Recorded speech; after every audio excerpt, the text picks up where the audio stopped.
que hoje participam com a gente e está aqui para dar o seu recado.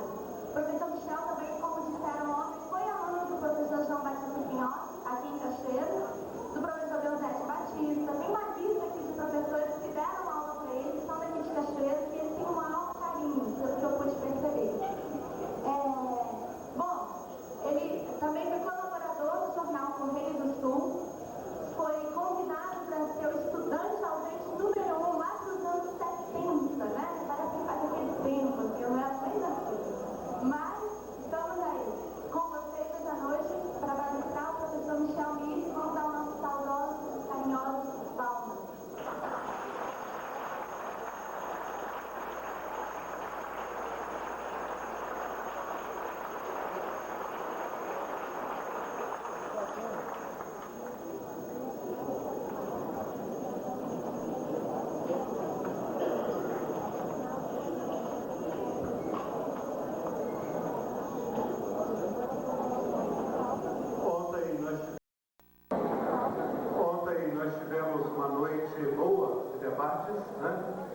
E hoje também teremos uma boa exposição e também um bom debate.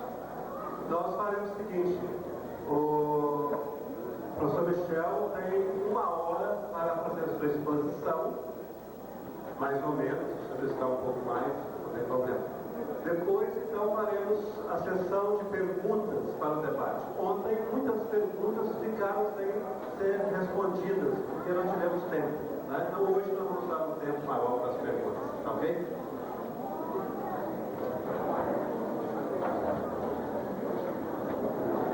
Eu quero dar uma boa noite a vocês, agradecer a presença de vocês. Quero agradecer particularmente a comissão organizadora desse simpósio, e em especial a Estela, Emília Santana, a Mara Rezende e ao meu amigo, meu colega de Cachoeiro, Luiz Carlos Santana. Eu preparei, não sei se direi já, uma intervenção que eu acredito que possa provocar debate. Eu acho que o mais importante do que o que eu penso é o que eu possa fazer para provocar um debate. E acredito que provocando debate nós tenhamos maior riqueza nessa discussão, nesse diálogo, do que apenas no meu monólogo. Ainda assim, certamente será necessário que eu intervenha para que vocês conheçam um pouco do que eu venho fazendo, do que eu venho pensando, e desse modo esse diálogo possa ser mais frutífero. Eu saí de Cachoeiro em 1967, muito novo ainda. Fui para o Rio para fazer o meu segundo grau, meu pré-vestibular, e já com alguma experiência aqui adquirida em Cachoeiro. Cachoeiro era uma cidade fervilhante nos anos 60. Havia uma tradição cultural, e essa tradição ainda se mantinha através de jornais estudantis, através da Casa do Estudante, através do Neocenáculo Cachoeirense de Letras e Artes, através de uma série de iniciativas, de associações, de grupos, de grêmios, que foram se organizando nesse período da minha adolescência. Eu não gostaria de me reportar naqueles anos. Estou vendo aqui muitos amigos, muitos irmãos, primos, parentes, e eu temo ficar muito emocionado e não conseguir fazer o que eu vim fazer aqui, que é discutir essa questão de ética e de sociabilidade. A última vez que eu falei em público em Cachoeiro foi em 1970, quando eu recebi o título de estudante ausente da Casa do Estudante, e fui saudado, na época, pelo doutor Deusete Batista. Portanto, há 30 anos que eu não falo em público em Cachoeiro, estou profundamente emocionado e me orgulho muito, particularmente, de estar aqui hoje para falar com vocês. Falei por muitos lugares desse país fiz a minha formação toda em sociologia e hoje me sinto contemplado com esse convite e com essa oportunidade de dialogar com vocês. Eu ontem assisti, um pouco atrapalhado, porque tinha acabado de chegar de viagem, não deu tempo nem de me arrumar direito, e vim direto, praticamente, da rodoviária para cá, para assistir o Joãozinho, que foi meu professor. Eu chamo Joãozinho porque era assim que nós o chamávamos naquela época, e foi assim que ele ontem disse que aceitava ser chamado. E fiquei bastante emocionado, não é, em perceber que Joãozinho aprofundou o pensamento generoso que ele já tinha desde aquela época em que ele foi meu professor no Liceu Muniz Freire, em 1900, e lá vai fumaça. Dessa época toda, dessa trajetória toda, eu guardei também muitas experiências com relação à questão do Brasil, com relação à questão da ética, com relação à questão da política. Essa experiência não é uma experiência que tenha sido singular, que tenha sido exclusiva minha. Foi a experiência, certamente, da minha geração, dos rapazes que naquela época tinham os seus 15 anos de idade, quando o país se fechou sob o regime militar. Passamos por uma série de agruras, uma série de sofrimentos, mas aprendemos, amadurecemos a contragosto e aprendemos também a respeitar e a valorizar os princípios da democracia e da liberdade. De maneira que quem vai falar para vocês hoje é uma pessoa que tem uma raiz radical no seu pensamento, mas que ao mesmo tempo amadureceu a sua compreensão a respeito do mundo da democracia e da política. Eu pensei inicialmente em ir direto ao assunto. Depois eu pensei que talvez fosse melhor tratar inicialmente da questão da ética. Ontem o Joãozinho chegou a tocar nesse ponto, mas ele pegou a questão pela perspectiva do direito, que é a especialidade dele. Então, talvez pensando em complementar a abordagem que ele ofereceu ontem, eu pensei em tratar a questão hoje de um ponto de vista diferente, de um ponto de vista sociológico, de um ponto de vista também um pouco baseado na filosofia. Nós não devemos confundir, como muitas vezes a gente faz, ética com ethos, com cultura ética. O ethos é todo um conjunto de crenças que influi diretamente na conduta da gente. Quer dizer, como nós temos um determinado tipo de conjunto de crenças fortes, crenças que nós sentimos, inclusive no plano do coração, essas crenças influem decisivamente no nosso comportamento, no modo como nós lidamos com as outras pessoas e no modo como nós lidamos com a sociedade como um todo. Isto é o ethos. A ética é anterior ao ethos. A questão ética é fundamentalmente uma questão filosófica. Durante a maior parte da história da humanidade, a ética se fundava, estava mergulhada no pensamento religioso. E foi sob a égide do pensamento religioso, com Deus ou sem Deus, uma vez que há religiões mundiais que não têm uma concepção teísta, no caso do budismo, por exemplo, no caso do confucionismo, mas que tem no seu bojo toda uma estrutura ética. Então, com Deus ou sem Deus, a ética, na maior parte da história da humanidade, esteve mergulhada no pensamento religioso.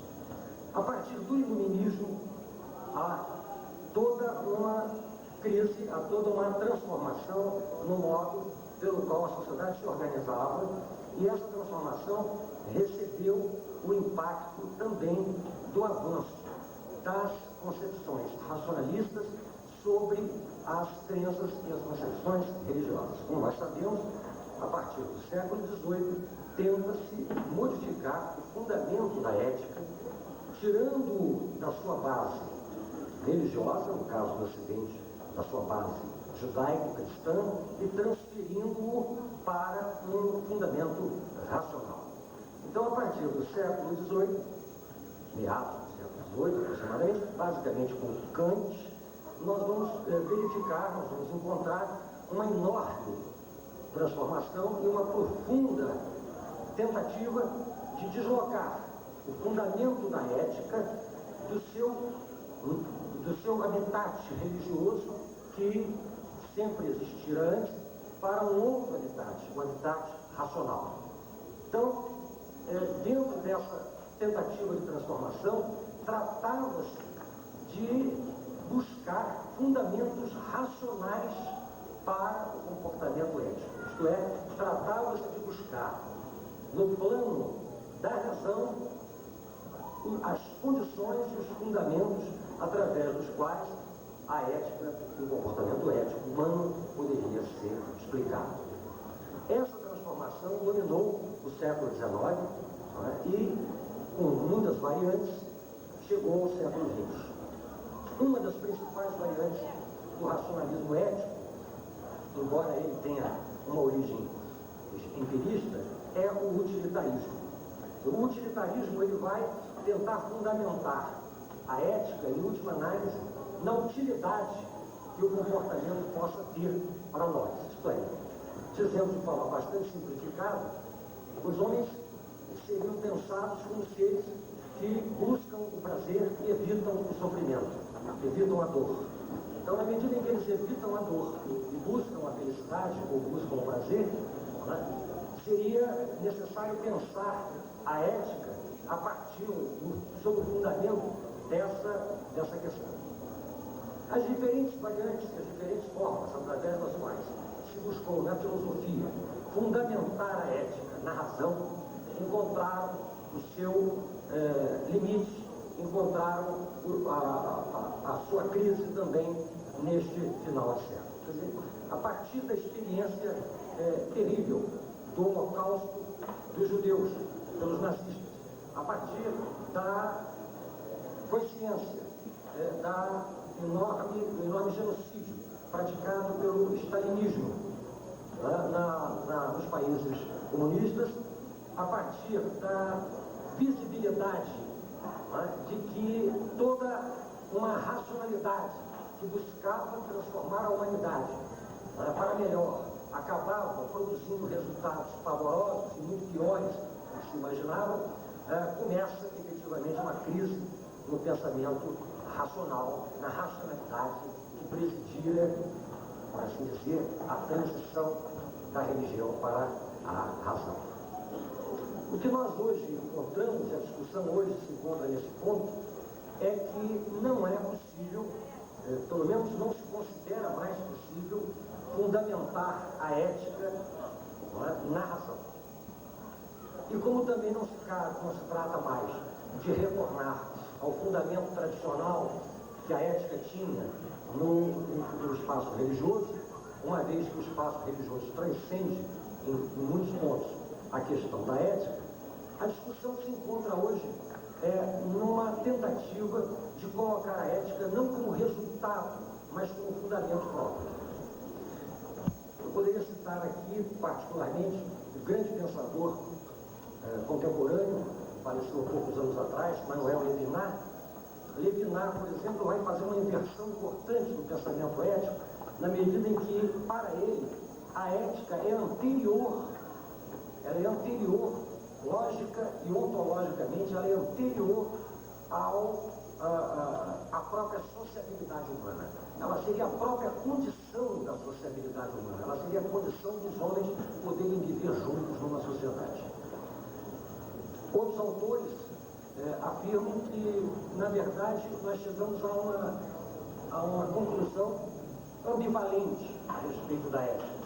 Assim como no século XVIII se imaginava, com Rousseau, que os homens nasciam bons, que eles, no seu nascimento, eram bons e se tornavam maus em virtude da sociedade, em virtude da civilização, assim como, ao contrário, Hobbes imaginava que os homens nasciam maus e, portanto, precisavam do amparo do Estado Leviatã para manter a ordem social, nós chegaríamos agora, nesse final de século, nesse final de milênio, à conclusão de que os homens não nascem nem maus e nem bons, que os homens são, desde sempre, ambivalentes.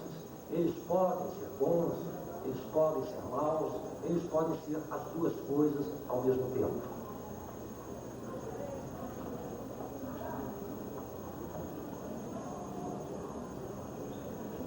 Se eles podem ser as duas coisas ao mesmo tempo, se o fundamento ético sai da religião, sai da razão, para habitar agora o próprio fundamento, a própria condição da sociabilidade, é evidente que nós transitamos também de uma discussão puramente filosófica da ética para uma discussão sociológica do ethos.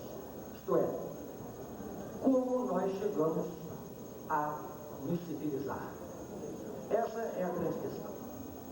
O que nós consideramos como civilidade? O que nós queremos para nós? Quem nós chamaríamos para conversar conosco? Para responder essa pergunta, um grande filósofo da modernidade, Jürgen Habermas, nosso alemão contemporâneo, defende a ideia de que é possível se imaginar uma comunidade ideal de comunicação para a qual nós estaríamos nos dirigindo.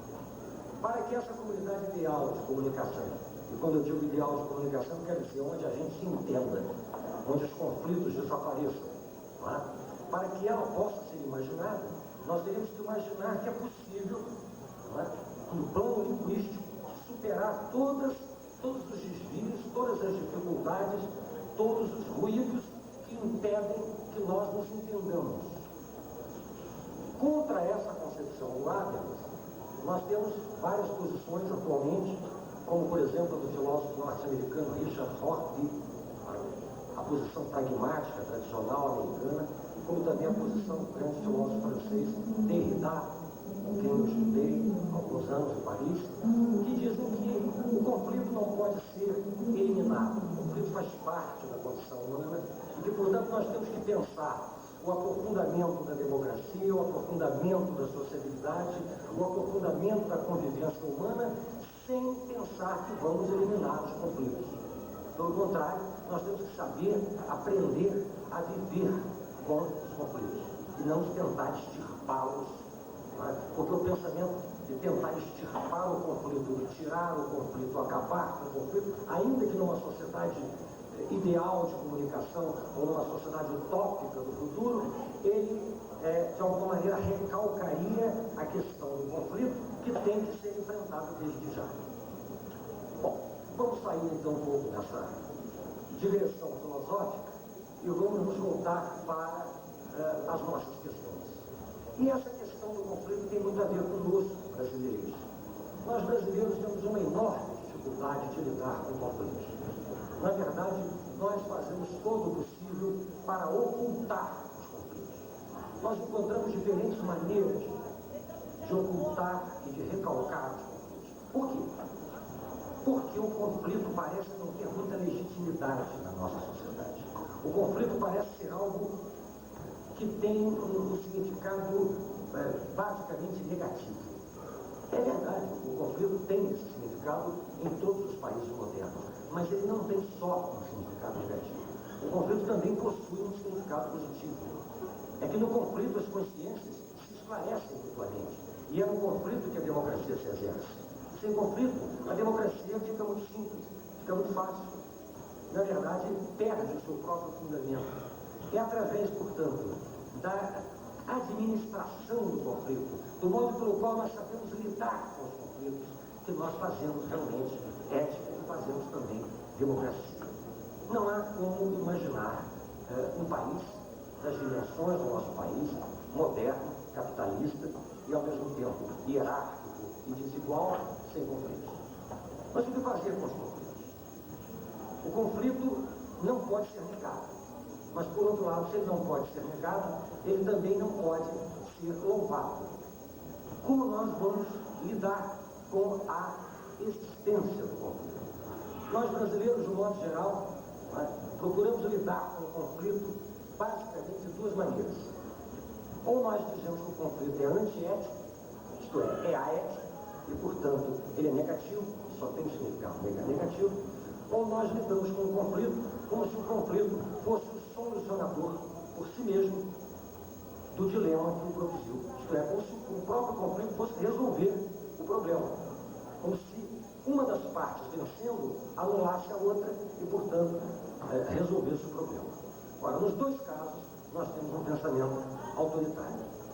Se você quer anular o conflito, exemplo, o Esquadrão da Morte, ele quer anular o conflito, ele mata o bandido, ele anula o conflito, ele mata uma das partes, acabou. Não é? Isso é autoritário. Por outro lado, se você considera o conflito como algo negativo, como algo antiético, como algo que deve ser evitável, então o que vai acontecer? Você vai compor, você vai negociar. Mas com quem você vai negociar? Com quem você vai compor? Você vai compor, você vai negociar com seus amigos. Então a sociedade começa a se dividir entre amigos e não amigos, entre relações pessoais com as quais eu posso compor e com aquelas pessoas que eu não tenho, não conheço, não quero saber e pouco me importo com elas.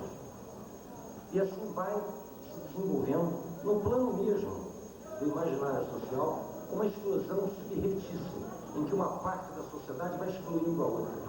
E a pergunta fundamental, a pergunta habermasiana, quem nós convidaríamos para conversar conosco, fica completamente respondida. Nós só chamaríamos para conversar conosco aqueles que concordam conosco. Então veja, nós, diante desse dilema, diante dessa questão que não é apenas ética, porque ela atinge toda a estrutura da sociabilidade, vai se desenvolvendo um individualismo extremamente específico, um individualismo que não é um individualismo moral que nós conhecemos na Europa Ocidental e nos Estados Unidos. É um outro tipo de individualismo. E é esse, talvez, um dos problemas, uma das marcas principais, um dos dilemas principais que nós brasileiros teremos que enfrentar daqui para frente. Que individualismo é esse? Nós falamos desse individualismo muitas vezes nas nossas conversas. Sempre nos referimos ao problema do individualismo, as pessoas são individualistas, ninguém pensa na coletividade, ninguém pensa na esfera pública, ninguém pensa na necessidade de participar da política, etc. É verdade, porque a crise da política, a crise do espaço público não é verdade, uma crise exclusivamente brasileira. Ela está ocorrendo hoje em todo o mundo contemporâneo. Mas no Brasil ela tem uma característica específica.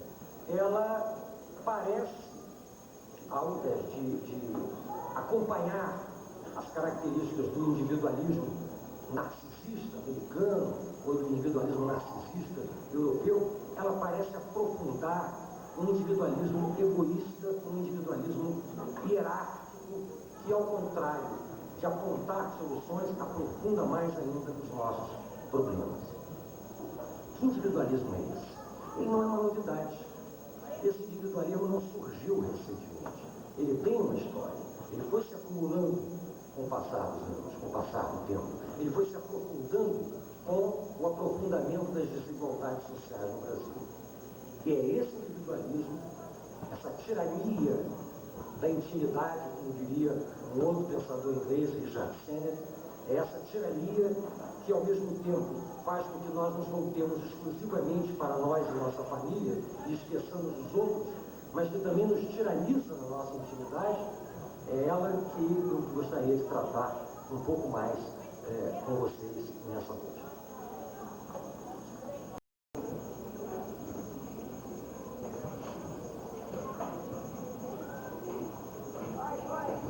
Em primeiro lugar, nós temos que admitir que a era das revoluções acabou.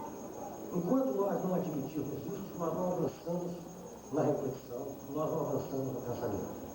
A era das revoluções acabou. O pensamento de que é necessário, ou de que é possível, ou de que é virtuoso buscarmos uma revolução que transforme toda a estrutura social, já demonstrou na história que o seu resultado é nefasto, que o seu resultado é um conjunto de efeitos não desejados. As várias experiências têm demonstrado que, embora uma revolução social possa, num primeiro momento, atender a demandas sociais e melhorar bastante o equilíbrio social e diminuir fundamentalmente a desigualdade social, ela, por si só, pelo fato de ser uma revolução, pelo fato de ser um processo revolucionário, ela sempre carrega a marca, o caráter de uma prática autoritária. Não se faz revolução democraticamente. Se a revolução for feita democraticamente, ela não é mais revolução, ela é uma mudança social. Então, se há revolução, ela já tem um caráter autoritário. Se ela tem um caráter autoritário, ela já está, efetivamente, perdendo alguma conquista, cuja reconquista depois vai ter um custo muito alto. Se nós partimos dessa premissa, e eu parto dessa premissa, eu que acreditei durante muitos anos que era possível uma revolução, hoje eu não discuto se é possível, até pode ser possível, mas eu não a quero. Eu não a quero. Então, o que eu penso? Como é possível nós pensarmos o que queremos sem enquadrarmos isso numa política autoritária, sem enquadrarmos isso numa prática que acabe desabando no fortalecimento monopólico do Estado sobre nós, que, portanto, vai nos diminuir a nossa esfera de liberdade e que, portanto, vai diminuir a esfera democrática de nossa vida. Para nós avançarmos um pouco nessa discussão, nós temos que, evidentemente, pensar que, ao contrário do que nós supunhamos antigamente, há muitas esferas da vida que não podem ser resolvidas racionalmente. Isto é, nós antes ancorávamos as nossas escolhas, seja na nossa crença religiosa, depois, seja na crença numa filosofia qualquer, depois, seja na crença numa ciência social, achando que a ciência social ou a filosofia poderia dar um fundamento racional ou científico à escolha que nós estávamos fazendo. Durante toda a primeira metade do século XX, os maiores pensadores sociais falavam em política científica. Isto é, uma política que seria balizada cientificamente, que seria conduzida segundo os ditames da ciência e da razão. Falava-se em planejamento científico da sociedade, como se a sociedade pudesse ser um objeto que você pudesse plasmar cientificamente. Mas isso agora, a partir da crise de todos os paradigmas sociológicos que nós vivenciamos ultimamente, nós nos damos conta, e não sou só eu que estou me dando conta, isso aí são os malucos. Os principais pensadores contemporâneos, que há inúmeras áreas da vida que são indecidíveis. O que significa isso? Significa, por exemplo, que em política, quando você toma uma decisão, você não pode ancorar essa decisão em nenhum tipo de escora ou de muleta racional. Essa é uma decisão que é tomada sempre contextualmente, ela atende sempre a uma situação específica e, em última análise, você é solitário a tomar. Isto é, quando você toma uma decisão, você está dizendo que vai por aqui e não por aí. Depois de tomar a decisão, você pode chegar à conclusão de que deveria ter ido por ali e não por aqui. Se você pensa que a partir dessa experiência você pode fundamentar uma base científica para a próxima decisão, você está enganado. A próxima decisão continuará sendo indecidível. Isto é, você terá que novamente escolher.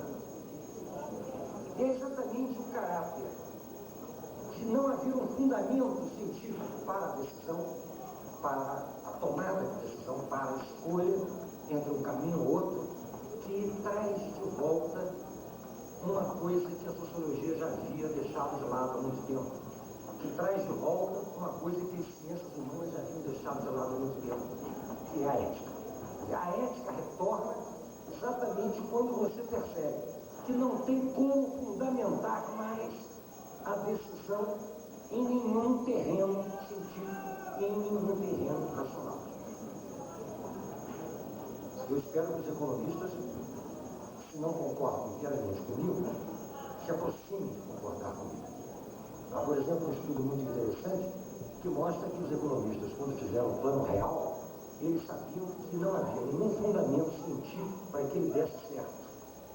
Na verdade, o resultado positivo do Plano Real dependeu do fato das pessoas acreditarem no Plano Real e esperarem que ele desse certo. Quer dizer, já havia um certo cansaço dos inúmeros planos. Tecnicamente, o plano estava bem formulado, mas nada garantiria que ia dar certo. Assim como no pensamento mágico, é necessário que você acredite um pouquinho naquilo para que a coisa funcione. Da mesma maneira, é necessário que nós acreditemos naquelas coisas que nós tanto reclamamos no Brasil para que as coisas realmente funcionem, para que as coisas se transformem. E, no entanto, nós brasileiros temos uma péssima mania. Nós temos uma péssima mania, a mania de sempre falarmos de nós mesmos como se nós, eu, Michel, você, João, você, Antônio, como se nós não estivéssemos dentro do discurso que nós estamos emitindo. Então nós falamos, o brasileiro não tem jeito, mas eu sou brasileiro, então eu estou dizendo que eu não tenho jeito. O Brasil não deu certo, mas eu estou no Brasil. Quem é que está constatando que ele não deu certo? Na verdade, há uma disfunção aí, ou uma disjunção no discurso entre o sujeito que fala, como se ele estivesse assim, no mundo pairando assim, sobre o território nacional, e olhasse cientificamente para o território nacional e dissesse, não tem mais jeito. Mas só que ele está lá. E os amigos todos com ele dizem, não tem mais jeito. Só que estão todos lá. E depois você ouve o povo inteiro no uníssono, não tem mais jeito. Estão todos lá. Mas aí não vai dar jeito mesmo. E aí a profecia se realiza. O país realmente não tem mais jeito. A única maneira que nós temos de enfrentar isso é nos colocarmos no discurso que nós emitimos. É, a meu ver, uma condição ética. Nós não podemos ficar de fora. Nós estamos no mesmo barco. Como é que a gente vai ficar de fora? Como é que nós vamos olhar objetivamente para nós mesmos e dizer, Michel, você não tem mais jeito? Seria uma hipocrisia ou uma loucura. E, no entanto, e aqui eu me reporto ao início do texto que eu havia preparado para hoje, nós temos uma anedota inócua, que nós todos conhecemos, conhecida por muitos brasileiros, segundo a qual Deus ofereceu toda a beleza e a variedade natural ao nosso território, como uma compensação ao tipo de povo, ou de elites, em outras versões, que ele pôs aqui. A ideia de que no Brasil só dá ladrão veio se acumulando ao longo do tempo, ciscando no terreno fértil da desigualdade social. Ao lado de outras imagens, como a do brasileiro indolente, a do brasileiro vagabundo, a do brasileiro ignorante, do jacatatu, mas também do brasileiro cordial, hospitaleiro, malandro, alegre. Todas essas imagens que se constituíram toda a nossa história, sob o fluxo dessa corrente, construiu uma estranha e ambivalente relativização do que seja incriminável nesse país. O que se pode incriminar nesse país? Prisões cheias de ladrões, pequenos ladrões, pivetes, meninos pobres, contraventores, desocupados, atravessaram décadas ouvindo falar em outros tipos de ladrões, na política, na economia e na alta sociedade, que jamais foram ou serão presos. Essa ambivalência de um país que diz, aqui só dá ladrão, ora parece se referir a uma parte do país ficando fora, ora parece abranger todo o país, mas deixando o emissor do discurso de fora. O Brasil urbanizou-se rapidamente, diferenciou-se ocupacionalmente, complexificou-se, modernizou-se. Mas o mito da nossa origem, nos degredados portugueses, lembra lá? O Brasil começou com uma porção de criminosos que Portugal mandou para cá, aprofundou-se. Na década de 80, todo o país cantava satisfeito um samba sintomático. Se gritar pega ladrão, não fica um, meu irmão. Não se pense, no entanto, que se trata apenas de uma blague popular. Há teorias, livros, aventuras intelectuais que lidaram seriamente com esse assunto, geralmente sob a brinca de estudar o caráter nacional brasileiro. Um desses livros, intitulado Origem da Imoralidade do Brasil, cuja primeira edição é de 1967, encerra seu último capítulo com a seguinte conclusão: os efeitos dos crimes, erros, vícios praticados na colônia continuam a manifestar-se entre nós sem que nada tenhamos feito até hoje para a sua eliminação. O que acreditar? Por que nós continuamos a pensar assim a respeito de nós mesmos? Por que nós acreditamos tão firmemente, como Oliveira Martins, em 1880, que o pior mal do Brasil é a desordem moral? Isso era o que se afirmava em 1880. O maior mal do Brasil é a desordem moral. Nós continuamos pensando a mesma coisa hoje. 100 anos depois, 120 anos depois. Como podemos pensar nos nossos mitos e ícones de país alegre, tolerante, musical, festivo, sensual e hospitaleiro, sem que uma certa superioridade civilizatória europeia ou norte-americana se insinue, causando em nós um certo incômodo e produzindo a nós mesmos como exóticos, bárbaros e fracos moralmente? Evidentemente, o escravagismo é um motivo e tanto para explicar isso. E para contrastar as origens desses mitos e desses ícones com a emergência do individualismo no Brasil. O processo através do qual o individualismo foi normalizado no Brasil, vou voltar a esse ponto depois, entrava em contradição com os costumes que operavam o poder na estrutura escravista, especialmente na sua vertente mais recente do Império. Por exemplo, vejamos um lundu do século XIX, o lundu do pai João, naturalmente produzido por escravos. Diz o lundu, evidentemente que eu não vou cantar porque eu não sou um bom cantor. Branco diz, preto fruta. Preto fruta com a razão.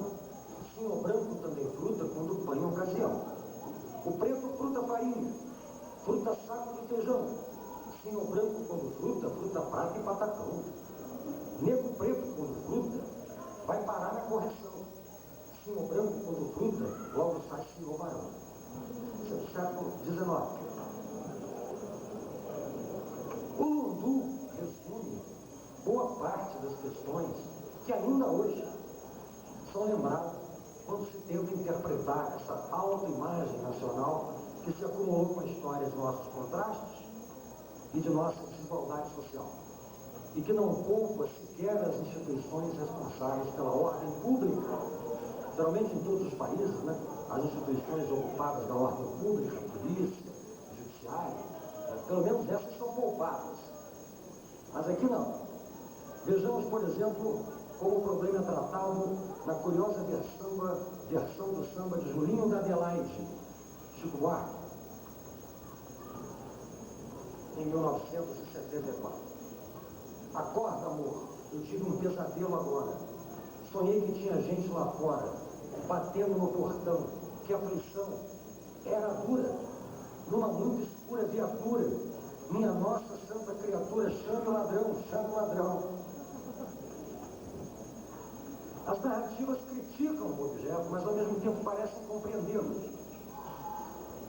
Isso eu experimentei quando entrevistei um ex-traficante, atualmente contraventor do jogo do bicho, que entrou na vida do crime ainda adolescente, nos anos 60, e que passou vários anos na cadeia. E é engraçado que ele entrou nessa vida ainda adolescente, né? Fez parte do tráfico naquela época, final dos anos 60, início dos anos 70, depois foi preso, passou vários anos na cadeia, depois foi para o jogo do bicho, voltou a ser preso, atualmente ele é um bem-sucedido empresário na área do jogo do bicho no Rio de Janeiro. Então ele me disse o seguinte, eu perguntei para ele, mas vem cá, qual é a causa, né, desse aumento da violência, o que você acha, por que a situação está assim, se deteriorou tanto? Ele me disse, a causa disso é o Estatuto da Criança e do Adolescente. Eu fiquei espantado. Você costuma ouvir isso, né? Essa crítica ao Estatuto da Criança e do Adolescente, se ouve geralmente na polícia, ou até mesmo entre alguns juristas que pretendem aperfeiçoá-lo. Mas ouvir um bandido dizendo que a culpa pelo aumento da criminalidade é do Estatuto da Criança e do Adolescente, me deixou realmente perplexo. E eu perguntei, mas como? Ele disse, não, é que o Estatuto da Criança e do Adolescente não deixa esses meninos irem para a cadeia. Ele, o traficante, que foi para a cadeia, adolescente, e continuou bandido, pensa que a cadeia desviaria os adolescentes da trajetória que ele próprio seguiu. Quer dizer, olha só que contradição. Ele, adolescente, foi preso numa época que não tinha Estatuto da Criança e do Adolescente. Isso não o demoveu, nem o dissuadiu de abandonar a carreira do crime. Pelo contrário, ele se aprofundou na carreira do crime. E aí, quando você pergunta para ele hoje, o que faz um menino hoje entrar para o crime, ele diz, é porque ele não foi preso. É essa contradição, é essa ambivalência que lembra mesmo, que eu falei há pouco, de que você fala do Brasil como se você não fizesse parte dele, não é? Que me parece o problema central que nós precisamos refletir, nós precisamos responder. Parece que o sujeito está cindido ao meio, que é uma cisão dentro do sujeito, que, embora contraditória, não colide nem com o bom senso do sujeito, e que, estranhamente, também não deixa esse sujeito, logicamente, inconsistente. Quer dizer, tudo continua como dantes. O sujeito moral, por um lado, se reforça, e, por outro lado, continua sendo amoral. Quer dizer, você tem os dois lados funcionando ao mesmo tempo. Basta ler Nelson Rodrigues para perceber como isso se estabeleceu de uma forma muito clara na classe média baixa no subúrbio do Rio de Janeiro.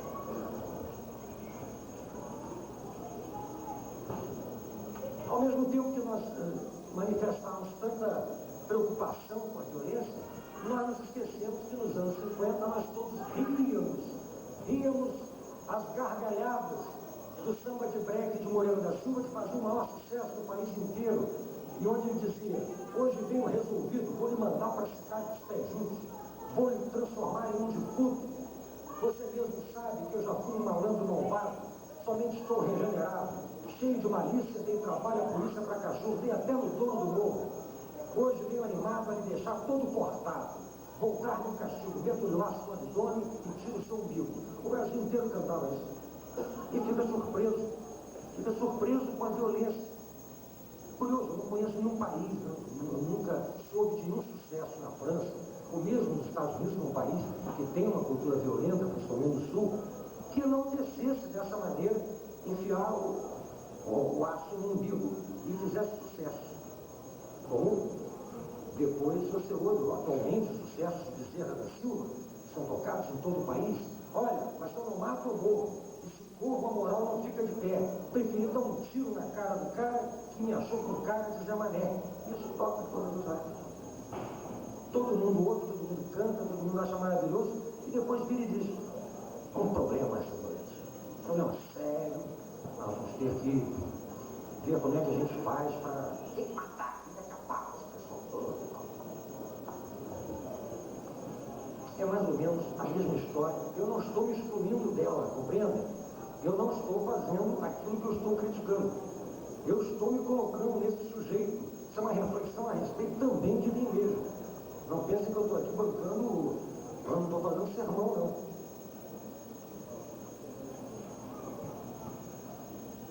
É a mesma história do sujeito que de manhã está com o carro todo irregular, cheio de problema, o guarda para, aí ele vai aplicar multa, 300 ou 400 reais, aí tira 50 reais no bolso, dá para o guarda e tal, pronto, resolve o problema, o guarda fica alegre, satisfeito, toma tua cervejinha, você também fica alegre, satisfeito, não precisa pagar a multa, e vai embora para casa. Chega de noite, abre os jornais, lê os jornais e vira para a mulher e diz: a corrupção é um problema nesse país, nós temos que acabar com a corrupção.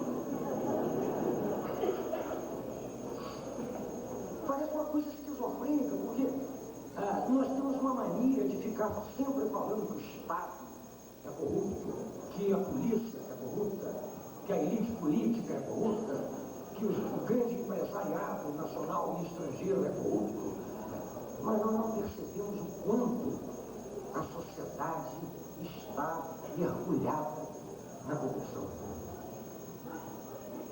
A palavra corrupção até soa moralista. Eu preferia dizer o quanto a sociedade não está se conduzindo segundo um ethos que evite a fraude.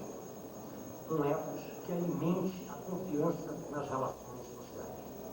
E aí nós chegamos a outro tópico que eu gostaria também de abordar essa noite. Se fosse possível medir a confiança na sociedade brasileira hoje, qual seria o resultado que nós teríamos? Eu, por exemplo, vivi algum tempo fora do Brasil. Eu garanto aos senhores, eu paguei com cartão Visa do Banco do Brasil uma compra numa cidadezinha do interior da Escócia sem que me pedissem nenhum documento. Como é que anda a confiança no Brasil? Como hoje o comerciante, o empresário, o profissional liberal, ou aquele que precisa receber um pagamento, como é que ele lida com quem vai pagá-lo? Qual é o grau de confiança e de desconfiança que nós temos nas transações econômicas e comerciais hoje no Brasil? Vocês vão dizer, é baixo, e é. A desconfiança é a regra. E quem não se vila é burro. Todo mundo pensa assim. Quem não desconfiar é burro, não tá, vai falir. Por quê? Porque a sociedade toda é feita de malandros. Se gritar, pega ladrão, não fica um, meu irmão. É essa sociedade que nós estamos tentando discutir nessa noite. Portanto, eu não estou querendo, naturalmente, eu comecei falando de filosofia e tal, eu não estou querendo discutir filosofia. Eu estou querendo compreender como nós chegamos a esse ponto. A nossa autoestima está no pé. Como é que nós podemos querer falar dos políticos só, ou falar da polícia só? Eu acho que nós vamos começar a falar de nós mesmos. Vamos começar a falar de nós mesmos. Quando nós falamos do Brasil, o Brasil parece uma distração, uma entidade que fica pairando em algum lugar do planeta e do qual nós não fazemos parte. Mas que tal começarmos não a falar mais do Brasil? Chega de falar do Brasil, vamos começar a falar de Cachoeira. Vamos começar a falar da minha rua. Vamos começar a falar de mim. Vamos começar a pensar, a refletir e a pensar alternativas concretas, aqui e agora, naquilo que eu posso efetivamente influir. Não adianta eu ficar falando sobre o Palácio do Planalto, nem sobre o juiz lá, o Lalau, o Nicolau. Eu tenho que discutir aqui, porque se há o Nicolau lá, o Nicolau não pôde existir, não poderia existir, jamais teria chegado a existir se a coisa já não estivesse há muito tempo, né, tão ampliada, tão estendida na sociedade como um todo. Então, eu acho que nós temos que parar primeiro desse discurso moralista, de só ver o defeito nos outros, de só buscar no outro, particularmente no Estado. O Estado é o bode expiatório do brasileiro. Nós tratamos a nossa relação com o Estado como se o Estado fosse a metrópole e nós fôssemos a colônia. Nós esquecemos que o Estado é o nosso Estado, que o governo é o nosso governo. Vai falar mal do Estado americano com o americano. O cara pode até não gostar do Clinton, mas vai falar mal do Clinton com o americano. A não ser que ele seja muito politizado, intelectual, na Universidade de Nova York. Fora daí, o americano médio vai ficar fronteira com você. Aqui não, ao contrário, vai falar bem de qualquer governo. E você já será Maurício, isso, cara aí. Que relação é essa que nós estabelecemos, através da qual nós exteriorizamos o Estado de tal maneira, colocamos o Estado tão fora de nós mesmos, tão fora da nossa sociedade, tão fora da nossa nação, que nós falamos dele como os brasileiros falando dos portugueses no século XVII. Como se a arrecadação de impostos do governo fosse a arrecadação da derrama que os portugueses praticavam em Minas Gerais no século XVIII, no século XIX. Como é possível se imaginar que nós tratemos o nosso Estado com toda essa exterioridade? Como foi possível isso? O defeito está só no Estado? O defeito está só nos políticos? O defeito está só no governo? Está só na administração? Os funcionários públicos. Esses foram, talvez, os primeiros grandes bodes expiatórios desse país. Há milhares de bodes expiatórios. Mas eu acho que, na verdade, o grande bode expiatório somos nós. E se nós não começarmos a pensar, a partir daí, se nós não começarmos a pensar que quando nós consideramos o governo, os políticos, a polícia, as instituições como um todo, não prestam, não vale nada, nós estamos nos colocando numa posição de isenção moral. Nós somos isentos, nós seguimos orientação ética, nós fazemos o que deve ser feito, nós não falhamos. Bom, mas todos nós agimos assim, então por que o Estado é assim? Então por que as instituições ficaram assim? Mas será possível que eles não fazem parte do país? Será possível que o Lalau seja um ser estratosférico? Ou será que o Lalau é apenas a ponta do iceberg? A sucessão de escândalos que ocorrem nesse país são muito antigas. Eu cheguei a preparar aqui no texto um resumo, uma resenha, que pode nos permitir perceber o quanto isto é reincidente na nossa história.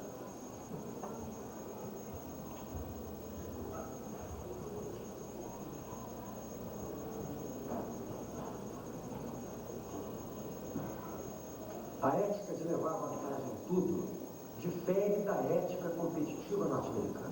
Tem muita gente que pensa que a ética de levar vantagem em tudo é a mesma ética do individualismo norte-americano, do individualismo competitivo americano. Não é. Não é. O individualismo americano sempre foi um individualismo contido por barreiras morais, que recuam no tempo até os puritanos que chegaram lá. A enorme quantidade de associações, de associativismo nos Estados Unidos, já observada por Tocqueville no início do século XIX. O fato de que nos Estados Unidos o individualismo produziu, em grande parte, uma sociedade democrática, resultava do fato de que, no plano religioso, havia uma abundância de seitas. E, portanto, essas seitas precisavam criar mecanismos para se relacionarem entre si, sem conflitar.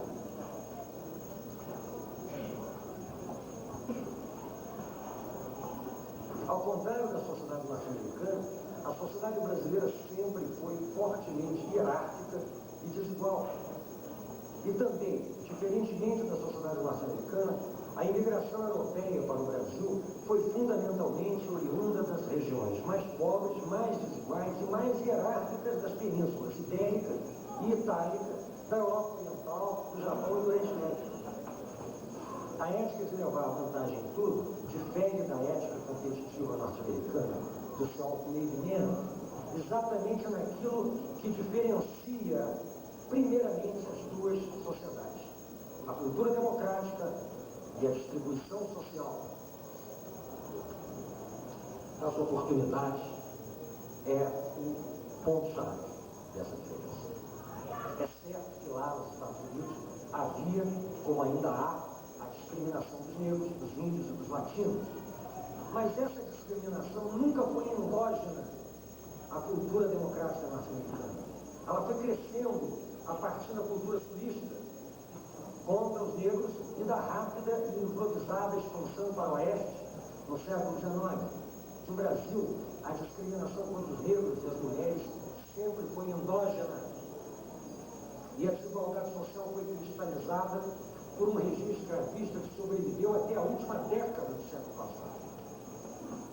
A transição para a mão de obra livre no Brasil não conseguiu absorver a maioria da população negra ou de origem mestiça, simplesmente porque, naquela época como hoje, os salários eram aviltantes e a exploração do trabalho não uma coisa localizada ou intersticial, aqui e ali, mas espalhada por todo o país.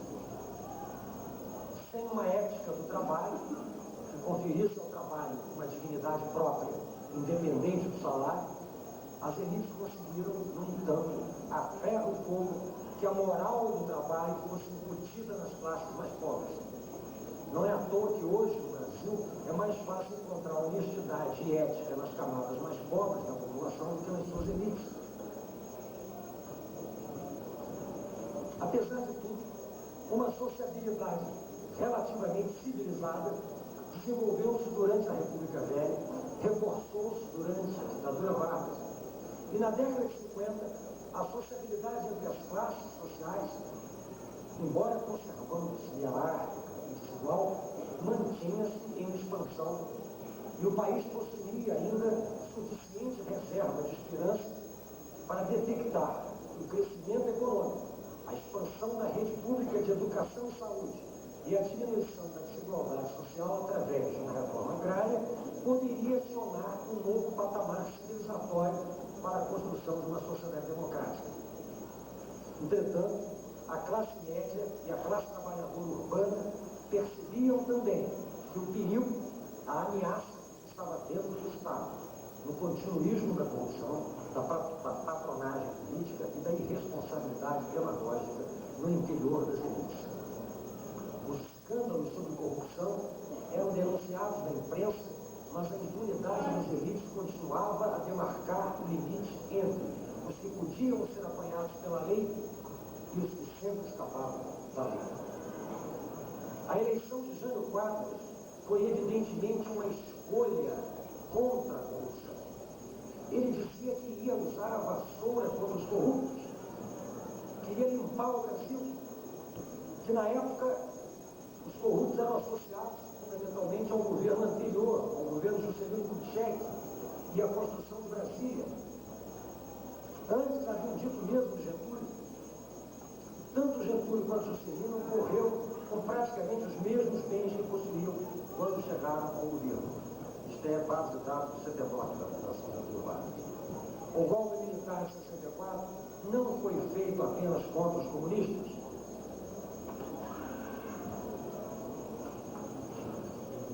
Ele também tinha por bandeira o fim da corrupção nas elites políticas. A cassação de homens, por exemplo, como Juscelino, não podia ser explicada contra o comunismo. Juscelino não é comunista. A ditadura que se seguiu, na verdade, só fez aumentar a corrupção, estendendo da esfera política para a esfera empresarial e para a esfera das empresas estatais, coisa que não havia antes. Generais cujo soldo era equivalente ao de um professor catedrático da Faculdade Nacional de Filosofia, passaram a ostentar um estilo de vida e bens incompatíveis com o que recebiam. Na polícia, detetives e capitães da PM ostentavam rendas superiores aos próprios delegados e coronéis, sem se procurasse saber como isso ocorria. Ao contrário de dirigir-se para uma diminuição da desigualdade social, a sociedade brasileira tornava-se ainda menos democrática e muito mais desigual. Durante a ditadura, encobriu-se o quanto foi esse processo de deterioração e a própria imprensa censurada foi obrigada a calar-se. As escolas públicas, nos anos 50, embora ainda em número relativamente pequeno, eram mais importantes e renomadas que as particulares e eram frequentadas por alunos de todas as classes sociais. Na minha turma, por exemplo, no liceu, eu me lembro, no ginásio, tinha o filho do Camilo Collor e tinha o filho do alfaiate, que fazia os dogmas dos alunos. Tinha o filho do inspetor, tinha o filho do médio empresário da cidade.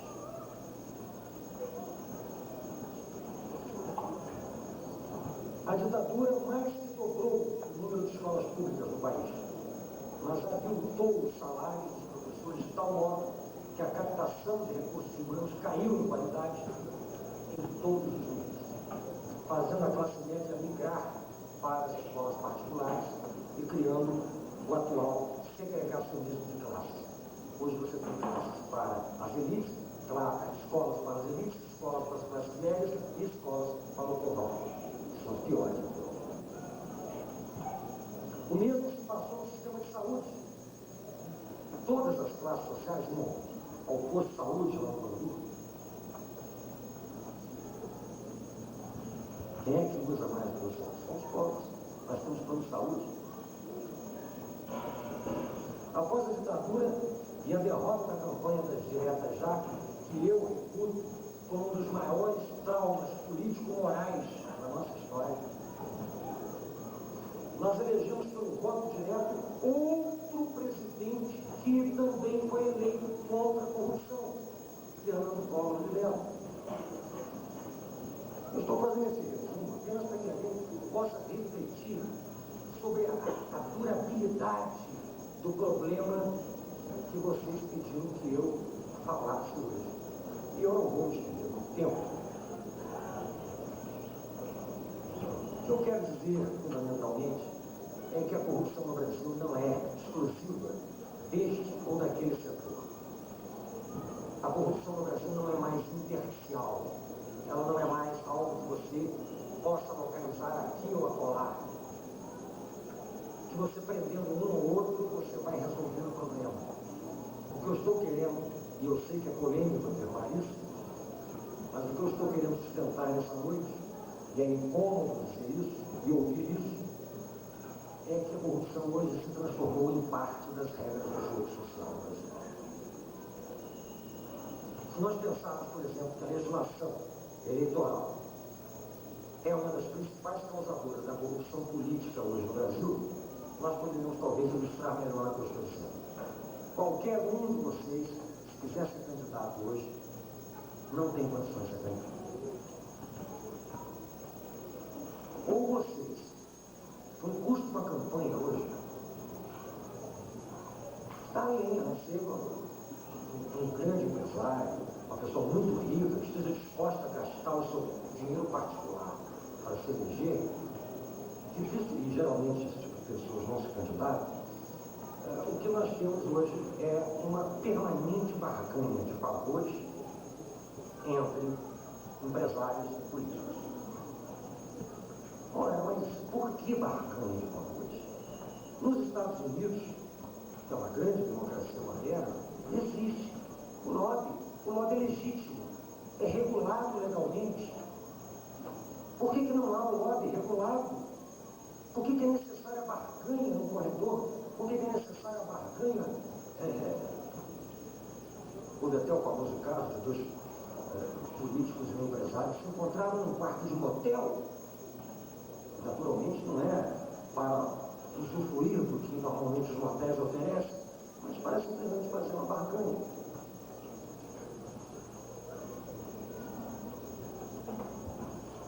O grande antropólogo brasileiro, Roberto Amato, costuma dizer o seguinte: nós temos que, por um lado, reconhecer que nós temos algumas características diferentes. Que a nossa cultura também tem virtudes, e eu concordo com ele. Por outro lado, nós não podemos querer tapar o sol com a peneira. Então, se nós temos uma sociedade tão desconfiada, que nenhum político chama para chefe de gabinete ou funcionário público, mas se senta um familiar, por quê? Por razão de confiança. Então, se isso ocorre, se isso é generalizado, então vamos estabelecer em lei que cada político tem o direito a contratar até 2 parentes, ou até 3 parentes. Pronto, está lá. Se contratar mais de 2 ou 3 parentes, não pode. Não, nós não reconhecemos. E ao não reconhecermos as características culturais que nos diferenciam de outras culturas, nós acabamos não só colocando os parentes lá dentro, como também os contra-parentes, os amigos dos parentes, e vai por aí.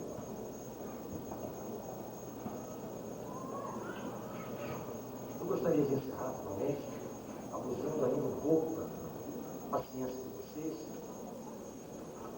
dizendo o seguinte: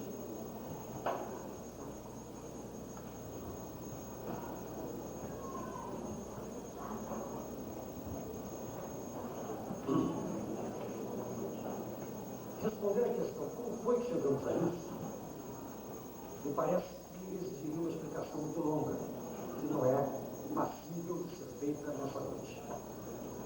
Portanto, eu não vou me deter numa tentativa de refletir sobre essa resposta. A mim me interessa refletir sobre os reflexos dessa crise sobre a sociabilidade cotidiana.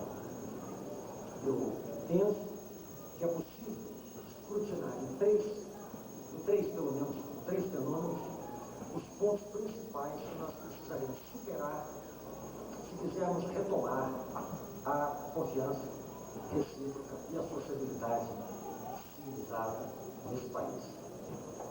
O primeiro é o problema da impunidade das elites. Como a justiça é igual para todos, nós estamos brincando.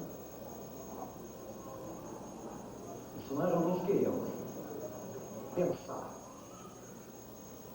numa superação desse problema. Nós temos que começar não de baixo para cima, porque de baixo para cima já há punição e ela já funciona há muito tempo. Nós vamos ter que começar agora de cima para baixo. E acho que esse é um processo que já está em curso no Brasil. Nós temos observado, particularmente na imprensa, a insistência de que se pare com a impunidade das elites nesse país. Quando eu digo a impunidade das elites, eu não me refiro a todas as elites, eu me refiro, vocês entenderam, a esse segmento das elites que se considera acima da lei, que se considera acima da sociedade. O segundo, porque isso então implica em pensar, senhores advogados, senhores professores e senhores futuros advogados, em modificar a justiça processual do país. Não é possível a quantidade de recursos e a quantidade de formas através das quais quem possui dinheiro é capaz de ficar na justiça 20, 30 anos. Entendeu?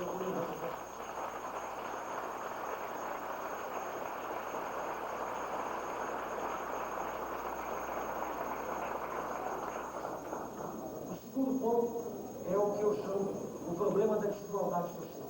Isso é consensual, não é nenhum brasileiro que não concorda com isso. Mas como é que nós vamos resolver isso? Nós não podemos esperar que apenas o Estado resolva isso. Eu penso que nós temos que pensar sempre na realidade mais próxima da gente. Vamos parar de pensar na desigualdade social no Brasil.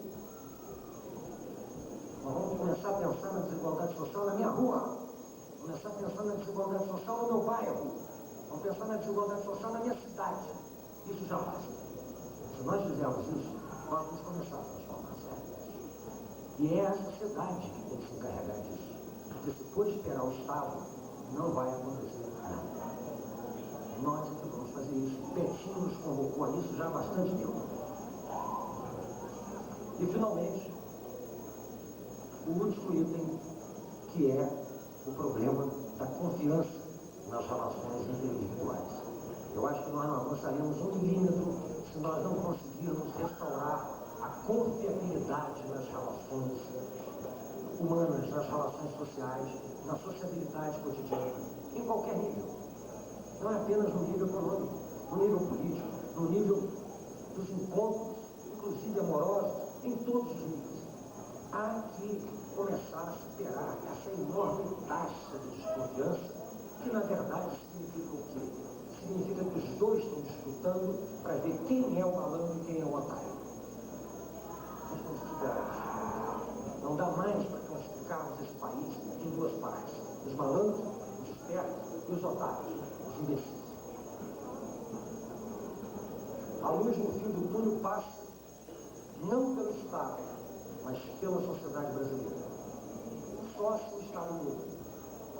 Apenas a própria sociedade pode mudar seus fundamentos, abandonar velhas crenças, abraçar o ideal democrático, e não apenas na política, mas, como Tocqueville observou nos Estados Unidos, nas próprias relações. A democracia ela tem que estar nas relações entre os indivíduos, ela não é só uma questão política. A democracia tem o seu fundamento no princípio da igualdade. Portanto, nas relações interpessoais, esse princípio tem que prevalecer. O que significa? É preciso vencer velhos preconceitos, como o machismo. É preciso vencer antigos estereótipos que associam pobreza e criminalidade. A criminalidade não tem privilégio de classe, ela existe em todas as classes, em todos os lugares. É preciso reconstruir a família com base na igualdade dos cônjuges, na sua liberdade essencial e no respeito mútuo contra qualquer resquício de autoritarismo nas relações conjugais e de emprego da violência no lar. É preciso voltar a dar às crianças um sentido para a vida que não seja apenas o sentido da competição, nem apenas o sentido economicista e nem apenas o sentido individualista. É preciso defender os valores da honestidade, da generosidade, da reciprocidade, do civismo, do altruísmo, do respeito e tolerância a todas as religiões. É preciso não guerrear contra os jovens. É preciso não guerrear contra as drogas.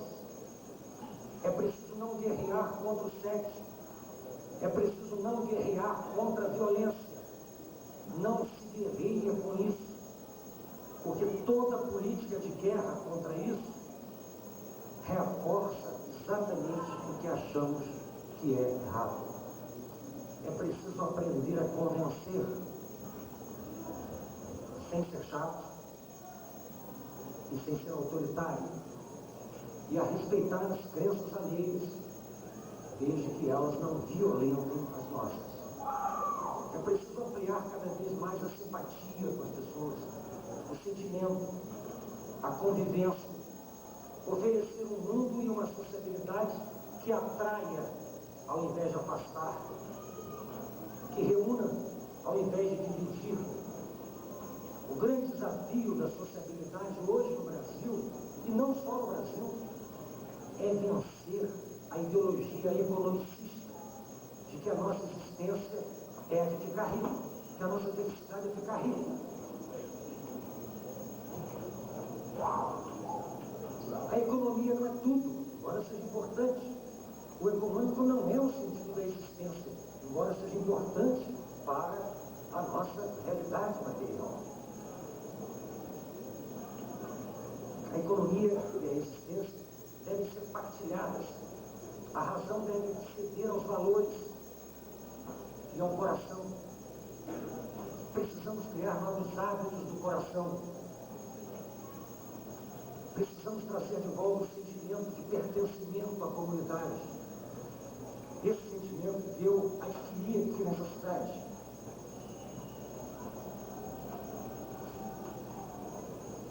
Ou acreditamos que é possível mudar a partir de nós mesmos, ou não haverá mudança.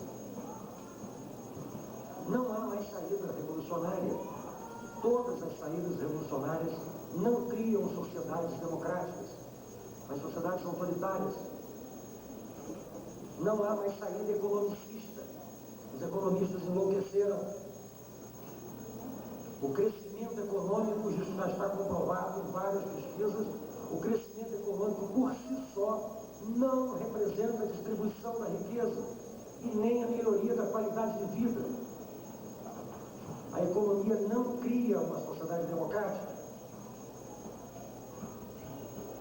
Não há também uma exclusiva saída política, a não ser que comecemos a mudar por nós mesmos. As elites não querem mudar e nós não vamos ficar reclamando a vida inteira. Temos urgência, a urgência dos nossos filhos e netos. Se não quisermos acreditar que isso seja possível, então não haverá saída nenhuma. Refugiemos-nos em nossas casas, apartamentos, com a nossa família, o nosso trabalho é importante.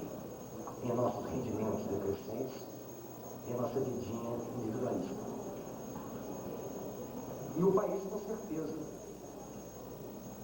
explodirá. Estamos todos no mesmo barco, pobres e ricos, classes médias e miseráveis, intelectuais e ignorantes. Não há como pensarmos que apenas nós vamos nos salvar. É o que nós já estamos fazendo e não dá certo, senão para muito poucos. Será que continuaremos a encarar o nosso destino nacional como de uma loteria com 160 milhões de apostadores e acreditar seriamente que apenas eu ganho? Nada contra as loterias, isso é burrice.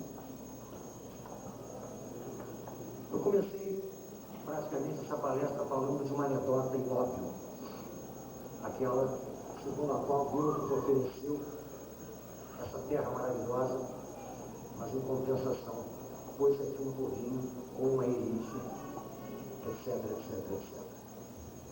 Eu gostaria de terminar contando uma outra anedota. Gostaria imensamente de terminar contando uma outra anedota, mais otimista que a primeira, e também verdadeira como a primeira. Uma única e exclusiva anedota para cima, que fortaleça a nossa autoestima, que fortaleça a nossa crença no Brasil e nos brasileiros. Quando alguém ouvir essa anedota, por favor, não se esqueça de me contar.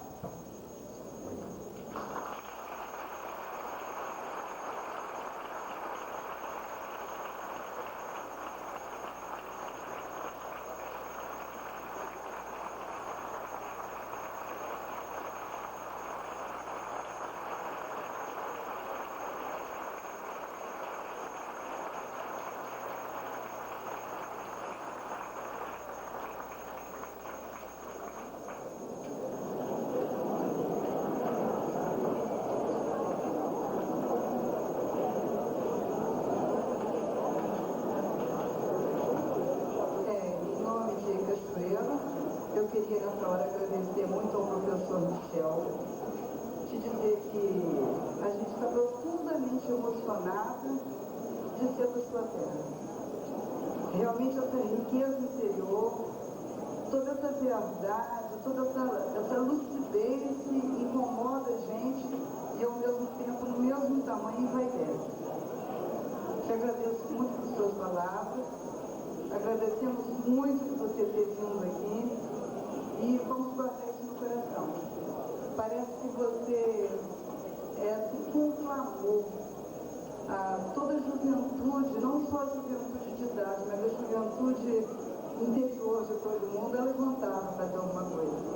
A minha vontade realmente era de conviver mais de perto e mais próximo, de ter poder comungar dessa sua ideia sempre. E eu acredito que esse meu sentimento é o sentimento de quase todo mundo aqui. Muito obrigada.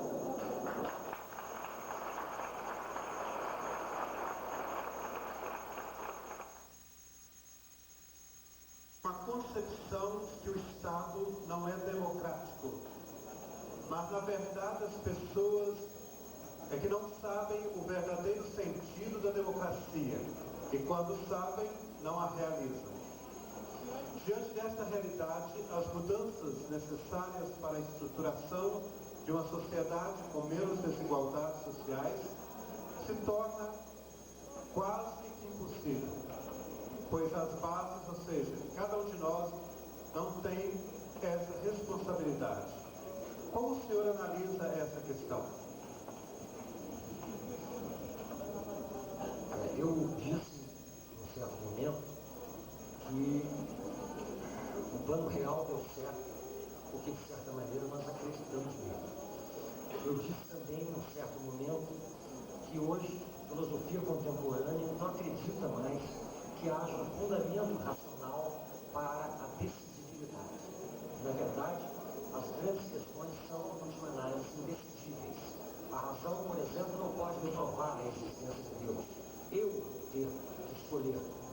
A razão não pode me provar que determinado caminho é melhor que o outro. Eu vou ter que escolher. E, naturalmente, eu vou levar em conta na minha escolha a minha formação, a minha família, a minha educação,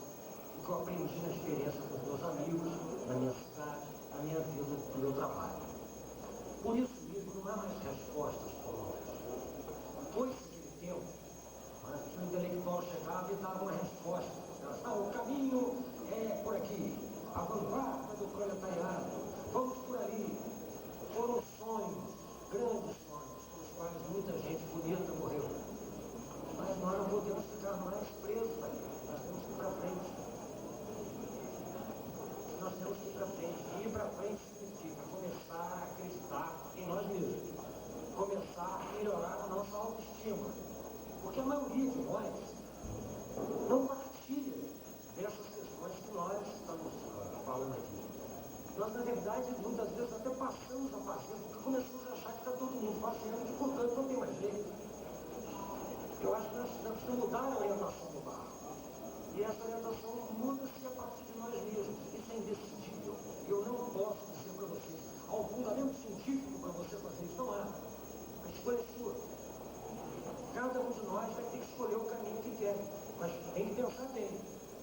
Uma sociedade, toda ela formada de malandros, toda ela formada de espertos, toda ela formada de fraudulentos, ou uma sociedade onde, em um grau majoritário, as pessoas tenham confiança recíproca, né? Possam fazer as suas transações econômicas sem ficar com o pé atrás, onde o contrato é respeitado, onde a justiça é respeitada, onde as regras do jogo são explícitas, legalizadas, portanto todos podem jogar o jogo, que conhecem as regras.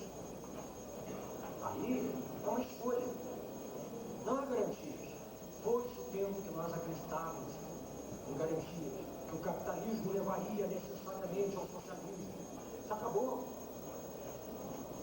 Não há mais garantia sequer para a democracia. A democracia não se garante do ponto de vista científico, nem do ponto de vista racional. O grande filósofo alemão Immanuel Kant, que tentava fundamentar a democracia a partir da razão humana, e mais recentemente o nosso grande filósofo Jürgen Habermas, que tenta fazer o mesmo, tudo isso já está sendo objeto de críticas no mundo inteiro. Percebe-se cada vez mais que nossos valores são nossos valores, que ninguém pode explicá-los.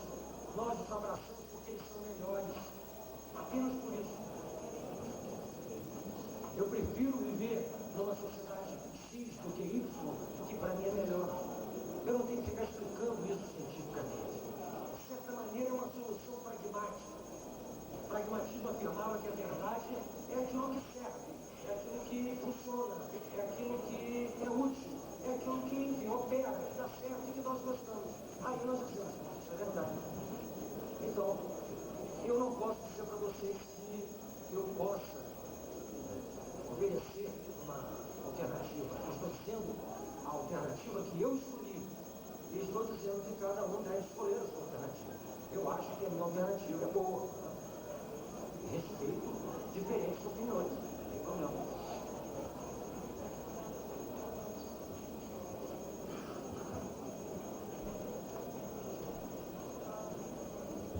Professor, um candidato à presidência do Brasil, por 3 vezes, perdeu a eleição.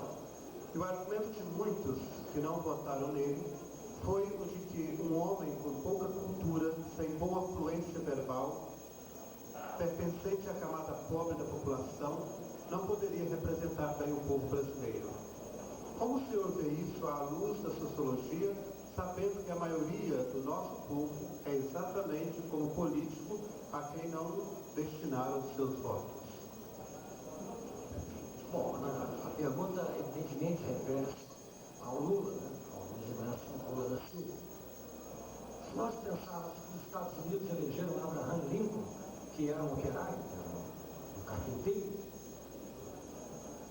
naquela época, nós diríamos que a sociedade americana realmente é fantástica e tal. Mas eu duvido que hoje os Estados Unidos elegessem um operário. Eu acho difícil. Eu acho que a própria democracia americana perdeu muitas das suas qualidades. Enfim, vamos agora analisar por quê. O Brasil, como nós já dissemos, é um país de cultura hierárquica.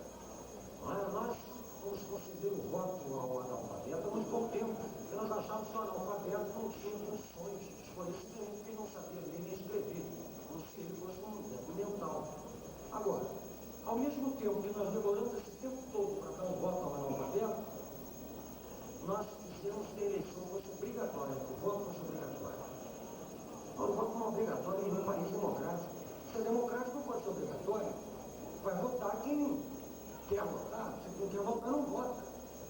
Então é curioso, porque nós, por um lado, achávamos que o analfabeto não tinha condições de votar. E, por outro lado, nós obrigávamos todo mundo a votar. Então, é evidente que nessas condições, muitos dos eleitores, analfabetos ou não, que não têm interesse em votar, comparecem às urnas para atender favores, ou em troca de barracanhas, de uma camiseta, de um fogão, sei lá do que mais, e principalmente naquilo que o Tancredo Neves chamava de os burgos podres, né? Que são aquelas pequenas vilas, aquelas pequenas aldeias do grande sertão Veredas, do grande interior, mas que aglutina uma parte importante da população do país, não iria votar no operário. Mas não só elas. Muita gente achou que votar no operário era desperdiçar o voto. É possível a respeito, a opinião, eu acho que é uma opinião. Como eu já disse, eu não tenho como fundamentar uma opinião contrária. Eu apenas tenho opinião contrária. Mas não posso dizer, não, você está errado. Não. Eu acho que quem acha isso tem também as suas próprias razões, está fazendo a sua própria escolha. Certamente se arrependeu da escolha que fez, quando o caso que escolheu o outro candidato vencedor, mostrou-se errado. Mas espero que tenha aprendido com isso. Havia outros candidatos bons na eleição, não apenas uma. Mas enfim, quando a gente pensa que naquela eleição, mas perto da eleição, homens como Ulisses Guimarães, que era um dos votos, Mário Covas, hoje a gente está mais mas enfim, isso na minha opinião, eu não posso dizer que quem tem uma opinião diferente esteja errado de mim, eu respeito a opinião alheia. Agora eu só espero uma coisa, que nós aprendamos que o presidente da República não tem que ser necessariamente um economista, um sociólogo, um engenheiro, não faz sentido. A Polônia, por exemplo, elegeu um operário, analfabeta. O Bill Clinton, que eu sabe, é um advogado, aliás, não muito bem sucedido. Mas, enfim, o que importa é isso. O presidente ele tem assessores, o presidente conta com ministros. Na verdade, quem administra são os ministros. O presidente ele ouve muita gente antes de tomar uma decisão. Tem um congresso. Essa ideia do presidente como um cara iluminado que fica em cima de algum patamar tomando decisões sozinho, isso ocorre realmente, mas ocorre só em situações críticas, situações chaves. Tá? E mesmo assim, é essa ideia que nós continuamos a ter. O presidente imperador. Não é à toa que o nosso atual presidente, um intelectual do maior calibre, de vez em quando posa como imperador.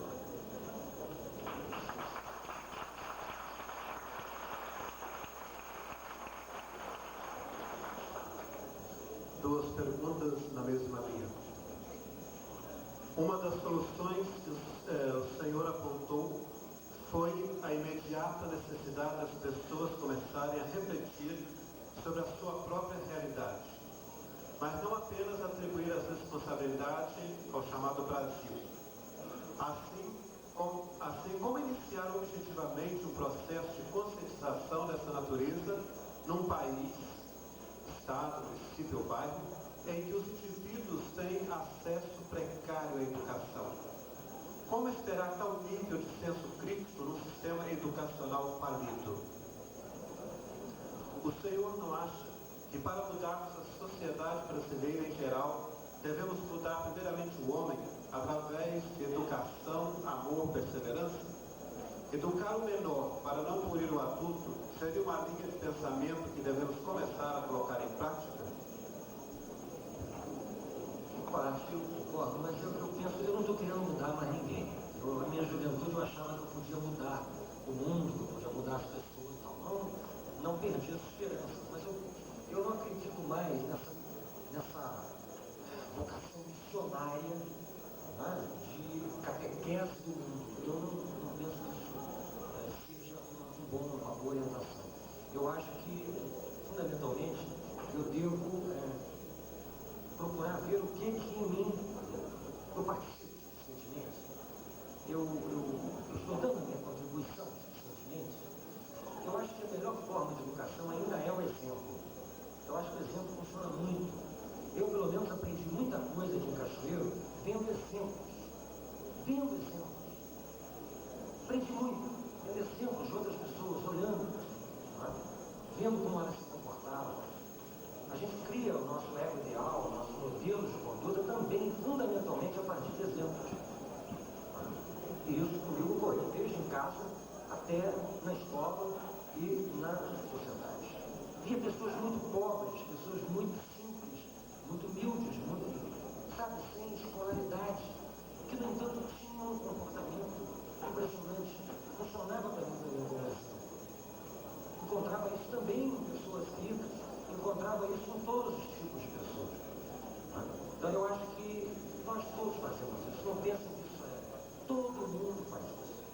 Todo mundo busca o melhor.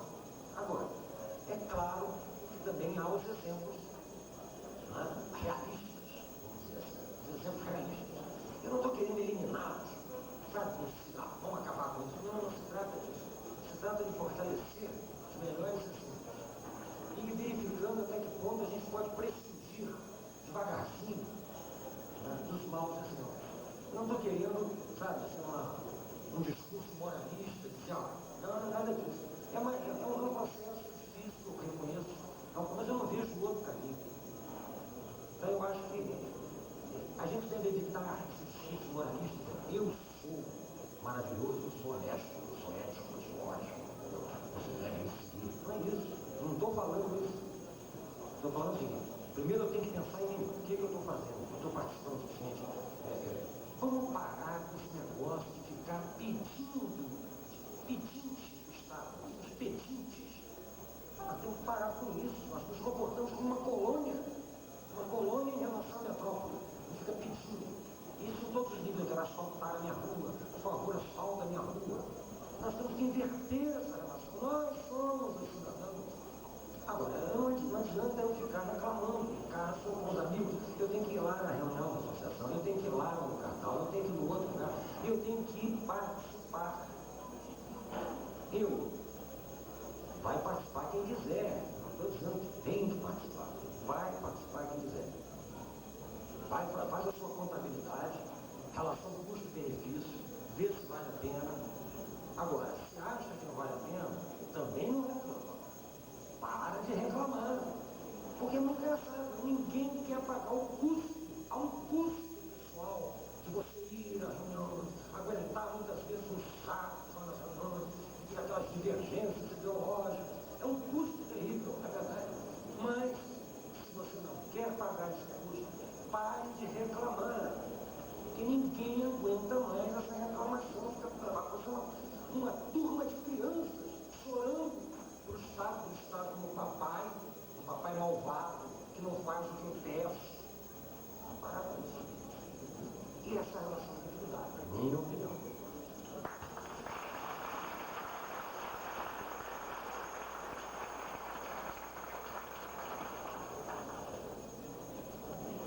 Doutor Chalmesse, a utopia é necessária para se viver principalmente em nosso país, neste novo milênio. No entanto, esta utopia, quando posta como regra, não está trazendo crise no comportamento humano? Exemplo, homem preso por cortar um pedaço de árvore de uma reserva para se fazer remédio, versus grande derramamento da Petrobras e ninguém preso. Eu nem vou me estender nessa resposta, porque esse é aquele problema que eu me referi aqui da justiça, da questão processual. Né? Se nós fôssemos comparar a questão dos Estados Unidos e do Brasil, o processo penal dos Estados Unidos e do Brasil, que é uma coisa importantíssima de se comparar, há um estudo que eu recomendo aos que estão aqui, que são alunos de direito, eu sugiro, leiam urgentemente os trabalhos do professor Roberto Cantes de Lima, que é um cara que fez o doutorado em Harvard, em antropologia, em que ele examina o processo dos Estados Unidos, o processo para os Estados Unidos e no Brasil, e mostra as duas tradições. As duas tradições. Enquanto nos Estados Unidos você pode negociar, você tem uma área de negociação que vai permitir, inclusive, você se considerar guilty ou not guilty. No Brasil não há. E como não há, você está entregue ao direito positivo. E, portanto, está entregue à interpretação do juiz. Se você encontrar um João arqueólogo pela frente, ótimo. Mas isso não é encontrado. Então você tem uma situação realmente complicada. Porque lá nos Estados Unidos você negocia. Você vai negociar, você vai pensar, bom, eu não matei intencionalmente, eu estava passando por um carro, o cara entrou na minha frente, matei, estou assim acusado de homicídio culposo, a família da vítima está aqui e tal, eu vou negociar. Isso é possível negociar. Aqui não, como não é possível negociar, o que você faz? Você negocia por trás. Você dá dinheiro para a polícia não registrar. Você, entendeu? Então não é regulado. Não dá para você regular isso. Se você regula, você traz a superfície, a tona. Não precisa fazer por trás os pontos. Ok? Eu não vou me estender muito, mas enfim, eu acho que a condenação, até com a detenção do do portador lá da arma, é um bom exemplo de como é que a justiça no Brasil é, às vezes, completamente irracional, completamente absurda. Nos Estados Unidos, você tem aquela coisa do bom senso, juiz, na hora de tomar decisão, ele baseado no bom senso local, no bom senso da comunidade, que inclusive vira jurisprudência. Aqui não, o juiz está muitas vezes preso à letra da lei. Se ele não tiver a sagacidade, a inteligência, a cultura do nosso querido José Arqueólogo, ele vai seguir a letra da lei, ao pé da letra, e vai cometer esses absurdos.